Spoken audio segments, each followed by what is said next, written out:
Welcome back to Let's Golf and Bet. Brent back at you here with another bet show for the upcoming 2024 Sony Open. Well, you winners, we're back at you. Like I said, man, what a tough week last week for us. All our picks were right on the money, but fell a little bit short.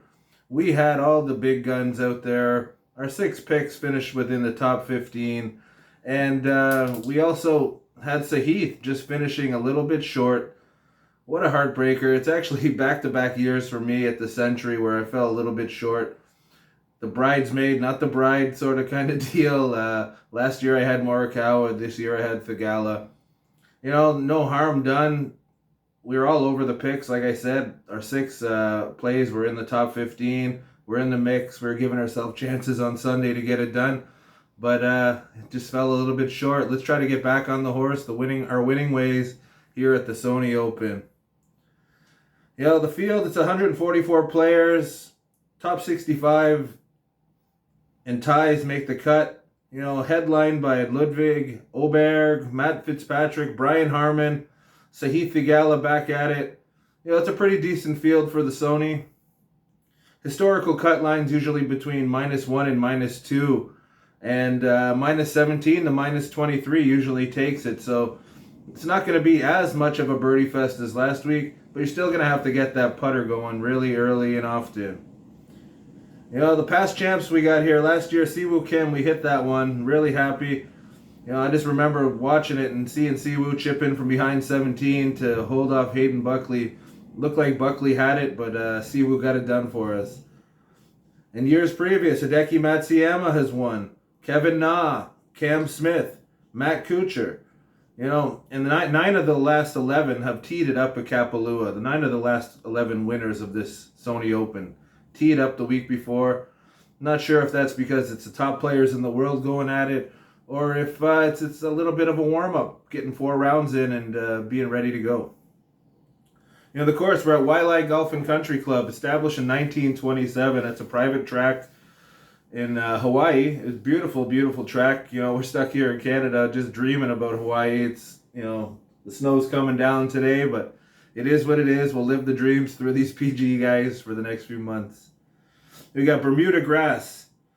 7,044 yards, one of the shortest courses. Seaside track again, you know, just it's a shot maker and plotters course. They really excel on this track.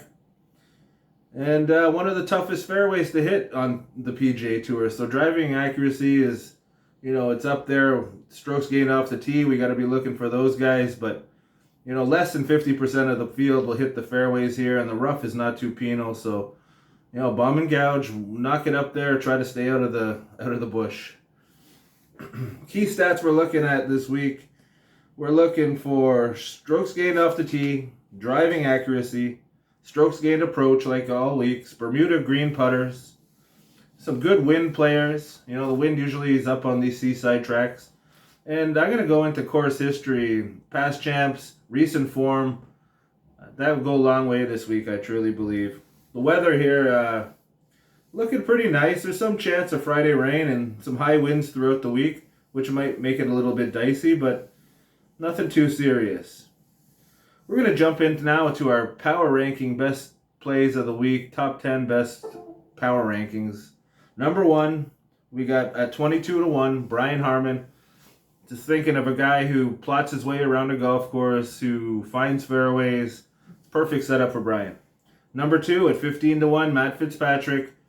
You know, I'm hearing some guys say it's a good course comp from Harbour Town. Last year's winner at Harbour Town, Fitzpatrick, looked pretty good last week. Number 3, Eric Cole, 30-1. We're back on Eric. There's a lot of guys that criticizing the play of Eric of late. Might be one of those top 5 guys, but I'm riding the wave until he gets that W or fades away.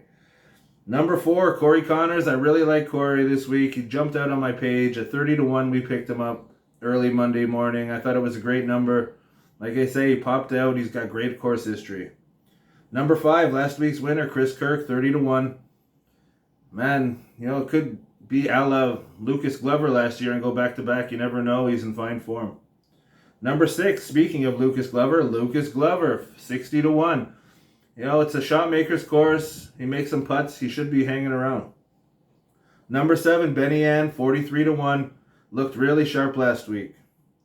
Number 8 at 30-1, Sahith Theegala, talking about looking sharp last week. Sahith was all over it, just fell a little bit short. Number 9, defending champ, Siwoo Kim. We got him at 40-1 here. I think it's a great play. And number 10 on our power rankings is Adam Hadwin, our Canadian brother here, 50-1. Now I'm going to give you a few long shot plays I see here online that I thought looked pretty decent for the number-wise. First one at 125-1, Hayden Buckley. Came here last year, runner-up. Great course history. Now looking at Tom Hoagie, 90-1, ball striking. 90-1 is a great number for Tom. And 80-1, Kurt Kitayama. Those would be the 3 long shots that stood out to me. Some good numbers there. Now, you winners, I'm going to go back into my personal bet card. These are going to be my plays for the week. Like I always say, I usually play between 3 and 7 players a week. This week I took 6 players here. And yeah, we'll have to wait and see how it goes. Maybe we can get some guys in contention on Sunday. Fingers crossed. First bet at 30-1. Corey Connors. Like I said, Corey looking really sharp at the Sony Open over the past few years. Wiley sets up well. Second pick for me, 40-1, Benny Ann, looking really well. Changed that putter to the long putter and has been dialed in of late. 30-1, Sahith Theegala. You know, I'm going to hope that recent form hangs in. The driver gets a little iffy with Sahith sometimes, and you need a good driver here. But I believe he's going to hang around. Fourth pick for me, Eric Cole, 30-1. You know I'm going to ride Eric, ride or die. Number 5, 22-1, Brian Harmon. I really like Brian there. It's like I said earlier, he's a plotter. He's really good at just getting the ball around point A to point B, and hopefully make some putts. And the 6th pick for me, Matt Fitzpatrick. From the course comp of last year, looked really well there at Harbour Town. Let's see if it translates. Well, you winners, I really like to thank you for all your viewership. We really appreciate you. Play responsible. Now let's win some money. Good luck this week. All the best.